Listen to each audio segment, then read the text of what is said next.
Hi folks, this is Jake. Hope you're okay. Today we're looking at this book, Evidence Demands a Verdict, and hope you're okay. And so basically we've just been looking at foundations in history and just a little bit. I'm going to change the title of the videos later on. You know, if we're looking at the Bible, I'll talk evidence for the Bible, evidence for Jesus, etc. So this is basically a series on foundations, really. So we'll look at the case for the Bible, and we'll do a series on that. Okay. So that's what we're looking at. We're looking at the atheistic world now. The word atheism comes from the two Greek words of meaning and no, theos meaning God. An atheist then is one who claims there is no God, which is a most difficult proposition to defend. An atheist, to be consistently assured that his belief is accurate, must also claim to be omniscient. He says, many people I meet have never even heard, much less considered, much of the evidence presented in these notes. He writes, I hadn't either until I set out to refute Christianity. This is why I have pulled this evidence together, to give everyone, especially atheists, an opportunity for a new life based on the truth of Jesus' claims. For there is truly no God, the future is dim both for society and for the individual.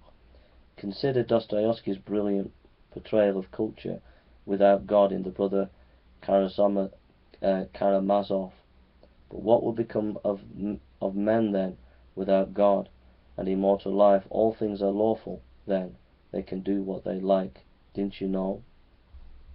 Dostoevsky continues, It's God that's worrying me. That's the only thing that's worrying me. What if he doesn't exist? What if Ratkin's right that it's an idea made up by men? Then if he doesn't exist, man is the chief of the earth, of the universe, magnificent. Only how is he going to be good without God? That's the question. I always come back to that. For whom is man going to love them? To whom will he be thankful? To whom will he sing the hymn? Ratkin laughs. Ratkin says that one can love humanity without God. Well, only a snivelling idiot can maintain that. Life's easy for Ratkin. You'd better think about the extension of civic rights, or even of keeping down the price of meat. You will show your love for humanity more simply and strictly by that than by philosophy. I answered him, well, but you without God are more likely to raise the price of meat if it suits you, and make a ruble on every kopeck. So that's the atheistic world. Norman, no, we'll read that later.